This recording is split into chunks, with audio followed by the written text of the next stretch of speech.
Hi friends, இன்றைக்கி நம்ம பாட்சாஸ் ஹோமில் மீன் ரெசிபி தான் செஞ்சுருக்கோம். இன்றைக்கி என்னன்னாக்கா பாங்காய் தான் நம்ம வச்சுருக்கோம். பாங்காய் எப்படி செய்கிறதுனாக்கா, காணாங்கெளுத்தி மீன் இருக்குல்ல, அதை இன்னொரு விதமாகவும் சொல்கிறாங்க. கண்ணன் சாலை அப்படின்னு ஏதோ சொல்கிறாங்க. ஆனால் நாங்கள் பாங்காய் காணாங்கெளுத்தி மீன் தான் நாங்கள் சொல்லுவோம். அந்த மீன் தான் இன்றைக்கி எடுத்திருக்கேன். இதுக்கு இந்த ரெசிபி நான் ஏற்கனவே அப்லோட் பண்ணியிருக்கேன். கண்டிப்பாக போய் ஃபுல் வீடியோஸ் தேவைன்னா செக் பண்ணி பாருங்கள். இன்றைக்கி நான் அதை தான் செஞ்சுருக்கேன். நம்ம இந்த மீனை வறுத்து அந்த தேங்காய் பல்ல போடுறது தான் பாங்கான்னு சொல்லுவோம் நாங்கள். இது முஸ்லீம்ஸில் செய்கிற ஒரு விதமான டேஸ்டான ரெசிபி. இது இன்றைக்கி ட்ரை பண்ணியிருக்கேன். இன்றைக்கி நம்ம வீட்டில் மீன் குழம்பு தான். மீன் குழம்பு வச்சுட்டு இந்த பாங்காவும் ரெடி பண்ணி வச்சுருக்கோம். டேஸ்ட்டு வேறு லெவலில் இருக்கும். சட்டியே காலியாகிடும், அந்த மாதிரி இருக்கும் இந்த மீனோட டேஸ்ட்டு. தேங்காய் பால் ஊற்றி செய்கிறது, திக்கான தேங்காய் பாலை இதுக்கு எடுத்துக்கணும். இவ்வளோ தான். எப்பொழுதும் போல் வெங்காயம், தக்காளி, பச்சை மிளகா, எல்லா மசாலாவும், ஜீரகம், மிளகு, சோம்பு, மல்லித்தூள், அதில் லெமன் புளியணும். மீனை லாஸ்ட்டாக போடணும். நல்லா தேங்காய் பால் வற்றி. இவ்வளோ தான் இதோட சிம்பிள் ரெசிபி தான். டேஸ்ட்டு பார்த்திங்கன்னா ஓன்னு இருக்கும். எல்லோரும் விரும்பி சாப்பிடுவாங்க.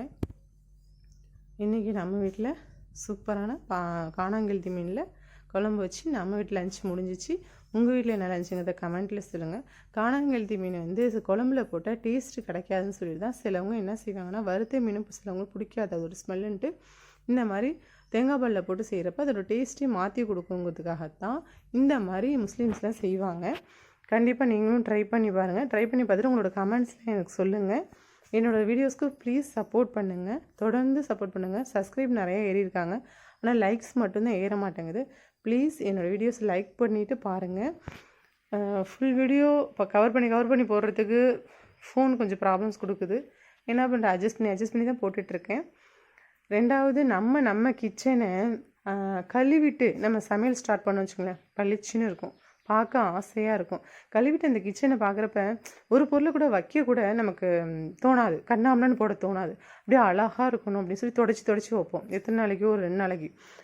அதுவே வேறு யாராச்சும் நான் அந்த கிச்சனை அழுக்கப்படுத்தி வச்சுருந்தாலோ அந்த மனசு தாங்கவே தாங்காதுங்க. நமக்கு கோன்னு கத்திடும். அது பிள்ளையாக இருக்கட்டும், மாமியார் இருக்கட்டும், யாராக இருக்கட்டும், கோன்னு கத்தி தீத்துருவோம். ஆமாவே இல்லைங்கிறது கமெண்ட்டில் சொல்லுங்கள். ஆனால் அந்த கிச்சனை க்ளீன் பண்ண பிறகு எத்தனை வாட்டி அதை நம்ம பார்த்துட்டே இருப்போம் சொல்லுங்கள். யாரெல்லாம் எத்தனை முறை பார்ப்பீங்க அப்படிங்கிறத கமெண்ட்டில் சொல்லுங்கள். எனக்கு அந்த அளவுக்கு தான் இன்றைக்கி இருந்துச்சு.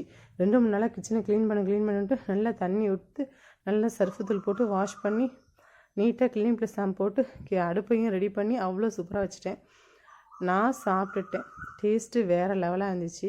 நீங்களும் செஞ்சு ட்ரை பண்ணி பார்த்துட்டு உங்களோட கமெண்ட்ஸ் எனக்கு சொல்லுங்கள். யூடியூப்பில் ப்ளீஸ் எனக்கு சப்போர்ட் பண்ணுங்கள், சப்ஸ்கிரைப் பண்ணுங்கள். லைக் அதிகமாக கொடுத்தீங்கன்னா தான் எல்லோரும் வீடியோஸ் பார்ப்பாங்க. நானும் ஒரு சூழ்நிலைக்காகத்தான் இந்த வீடியோஸ் போட்டிருக்கேன். எல்லாரையும் நம்ப முடியாது இல்லையா? ஓகே, பாய்.